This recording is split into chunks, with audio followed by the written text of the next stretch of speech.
daawadayaal ku soo dhawaada wararkii ugu dambeeyay caalamka oo aad kala socotaan wadanka TV.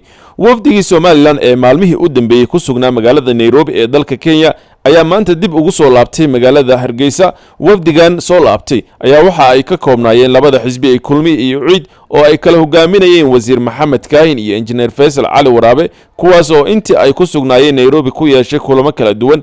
afhayeenka wafdigan Engineer Faisal Cali Waraabe ayaa ka warbixiyay safarkoodii isagoo shaaciyay qorshe ay xukuumadda Muuse Biixi rabto in ay ku wiiqdo awoodda farmaajo oo ay kaga taqalusayso. Faisal ayaa sidoo kale waxa uu sheegay in xukuumadda farmaajo ay Somaliland u samaysatay jabhado ay ku waxyeeleynayso xasiloonidooda.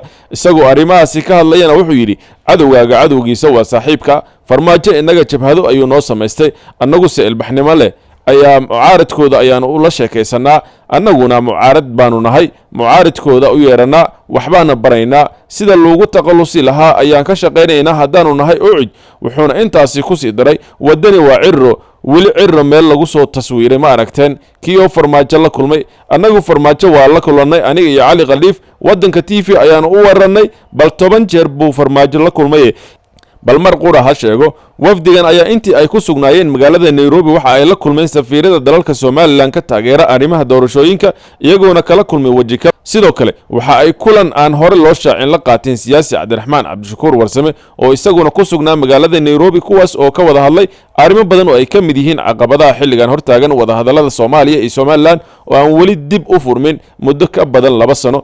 daawade haddii aad rabto wararkii ugu dambeeyay caalamka iyo xogtii ugu dambeysay ee labada wadan Kenya iyo Soomaaliya, halkan subscribe saar si aad ula socoto